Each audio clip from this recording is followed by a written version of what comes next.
you. Thank you. Thank you very much.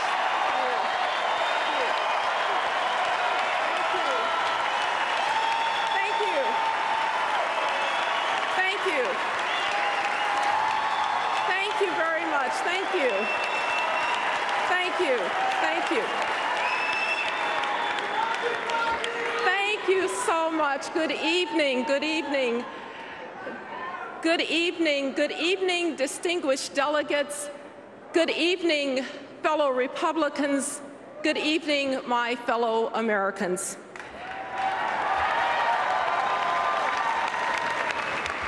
We gather here at a time of significance and challenge. This young century has been a difficult one. I can remember as if it were yesterday when my young assistant came into my office at the White House to say that a plane had hit the World Trade Center, and then a second plane, and then a third plane, the Pentagon. And later we would learn that a plane had crashed into a field in Pennsylvania, driven into the ground by brave souls who died so that others might live.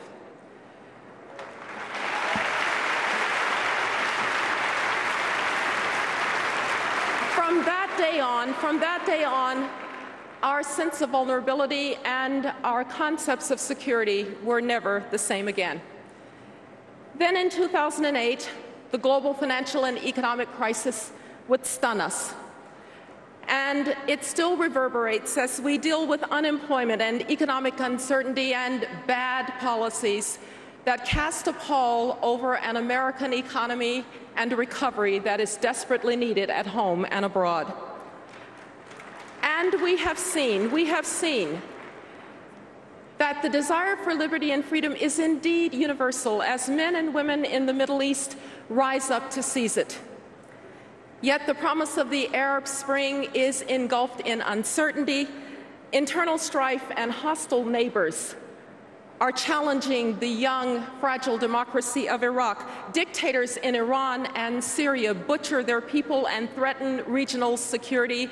Russia and China prevent a response. And everyone asks, where does America stand?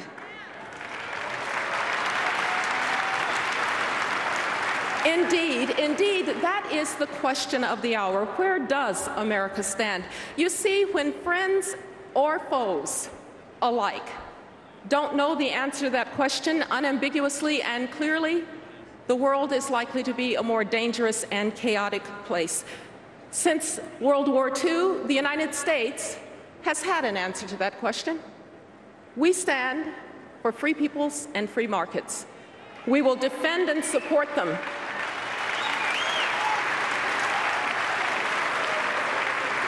We will sustain a balance of power that favors freedom.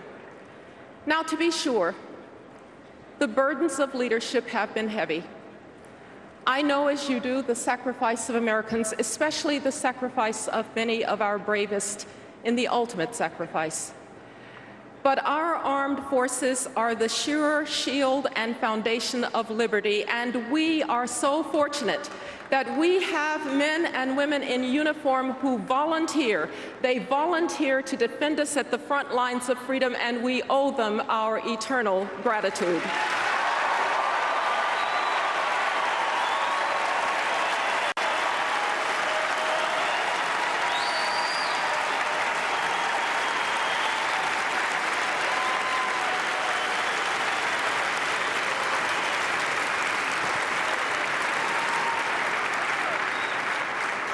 Too, that it has not always been easy, though it has been rewarding, to speak for those who would otherwise not have a voice.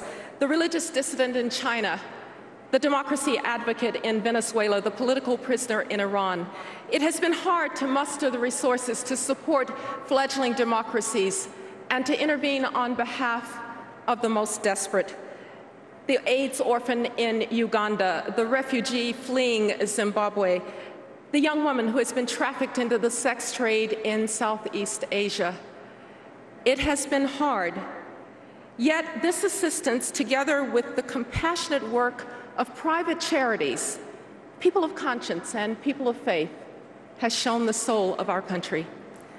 And I know too, that there is a weariness. I know that it feels as if we have carried these burdens long enough. But we can only know that there is no choice, because one of two things will happen if we don't lead. Either no one will lead and there will be chaos, or someone will fill the vacuum who does not share our values. My fellow Americans, we do not have a choice. We cannot be reluctant to lead, and you cannot lead from behind.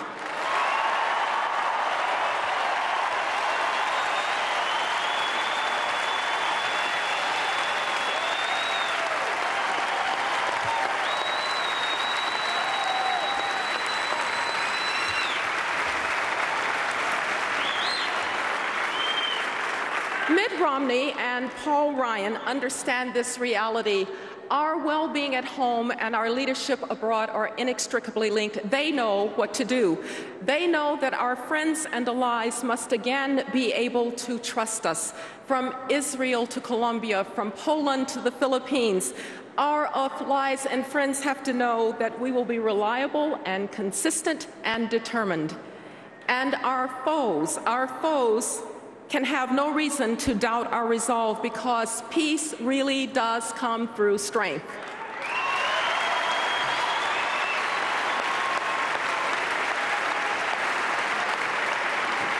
Our military capability and our technological advantage will be safe in Mitt Romney's hands. We must work for an open global economy and pursue free and fair trade to grow our exports and our influence abroad. If you are worried about the rise of China, just consider this. The United States has ratified only 3 trade agreements in the last few years, and those were negotiated in the Bush administration. China has signed 15 free trade agreements and is in the progress of negotiating as many as 18 more. Sadly, we are abandoning the field of free and fair trade, and it will come back to haunt us.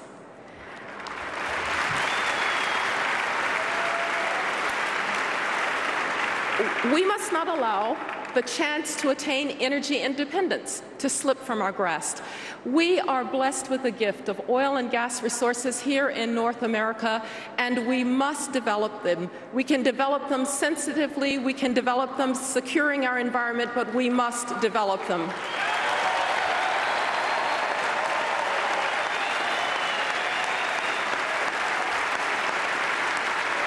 And we have the ingenuity to develop alternative sources of energy too.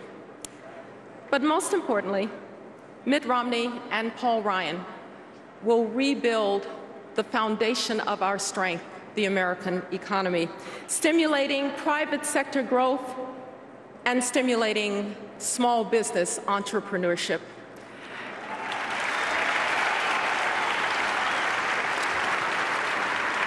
When the world looks at us today, they see an American government that cannot live within its means. They see an American government that continues to borrow money that will mortgage the future of generations to come. The world knows that when a nation loses control of its finances, it eventually loses control of its destiny. That is not the America that has inspired people to follow our lead.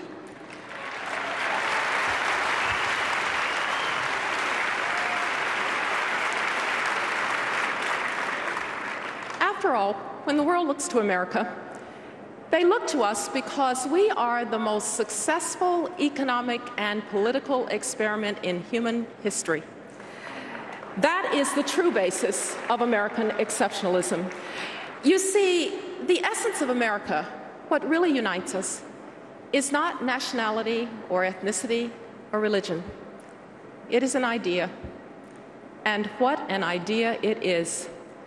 that you can come from humble circumstances and you can do great things, that it does not matter where you came from, it matters where you are going.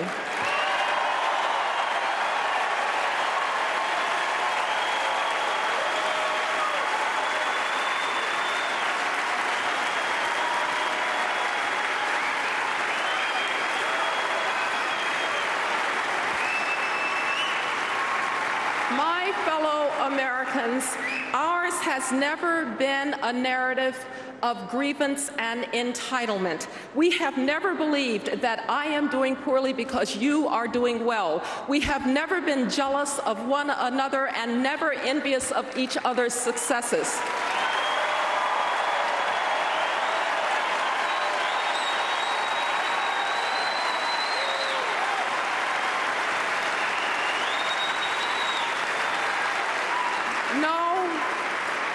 No, ours has been a belief in opportunity, and it has been a constant struggle, long and hard, up and down, to try to extend the benefits of the American dream to all.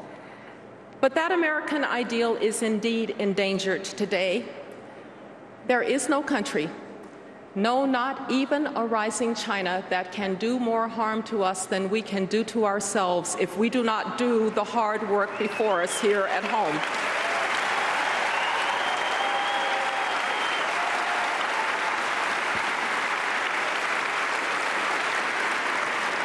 More than at any other time in history, greatness is built on mobilizing human potential and ambition. We have always done that better than any country in the world.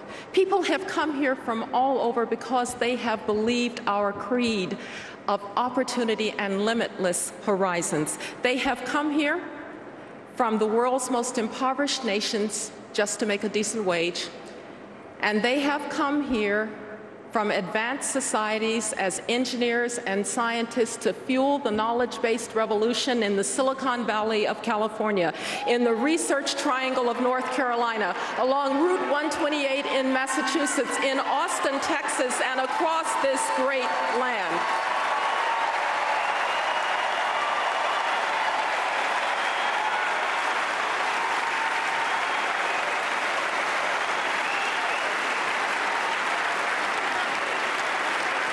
We must continue to welcome the world's most ambitious people to be a part of us. In that way, we stay young and optimistic and determined. We need immigration laws that protect our borders, meet our economic needs, and yet show that we are a compassionate nation of immigrants.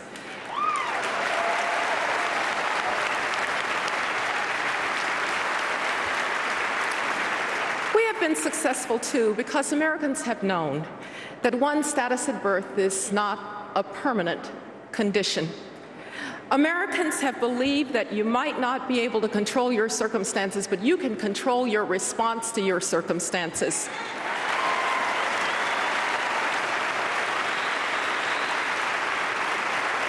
And your greatest ally in controlling your response to your circumstances has been a quality education.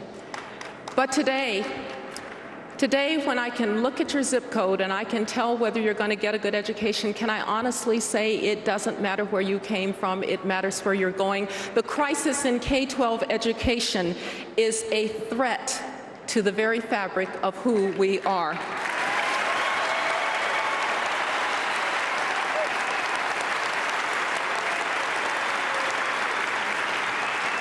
My mom was a teacher. I respect the profession.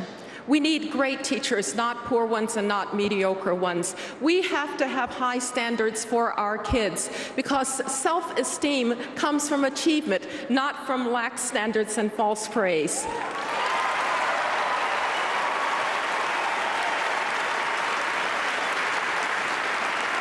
And we need to give parents greater choice, particularly poor parents whose kids, very often minorities, are trapped in failing neighborhood schools.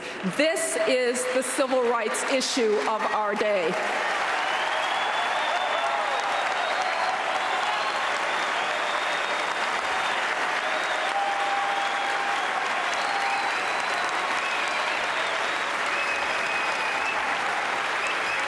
we do anything less, we condemn generations to joblessness and hopelessness and life on the government dole.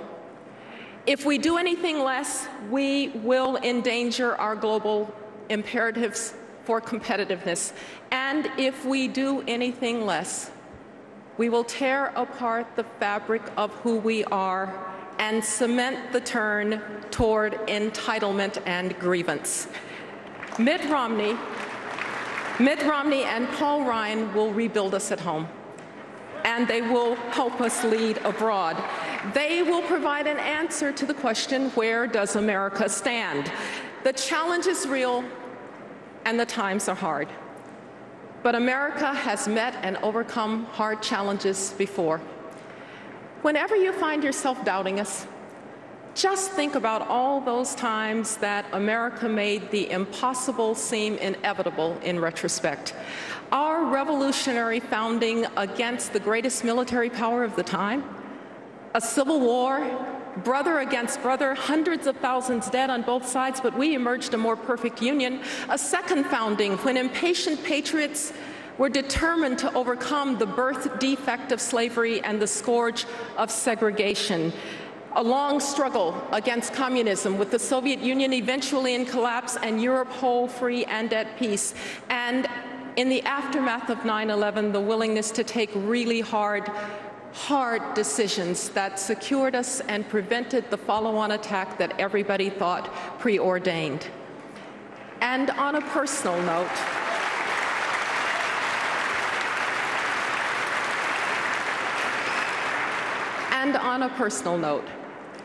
a little girl grows up in Jim Crow Birmingham, the segregated city of the South, where her parents can't take her to a movie theater or to a restaurant. But they have her absolutely convinced that even if she can't have a hamburger at the Woolworth's lunch counter, she could be President of the United States if she wanted to be, and she becomes the Secretary of State.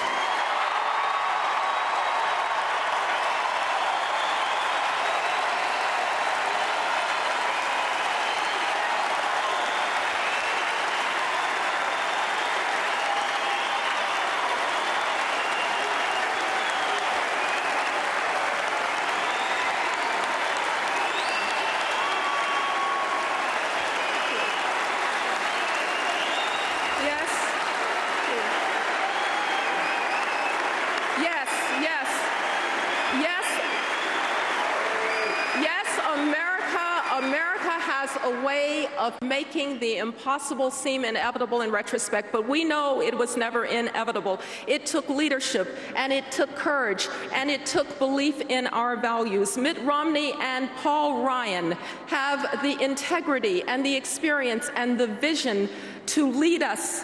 They know who we are. They know who we want to be. They know who we are in the world and what we offer.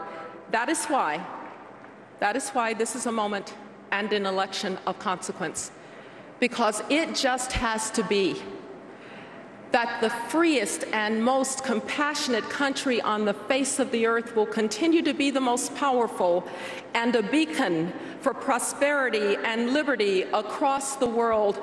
God bless you, and God bless this extraordinary country, this exceptional country, the United States of America.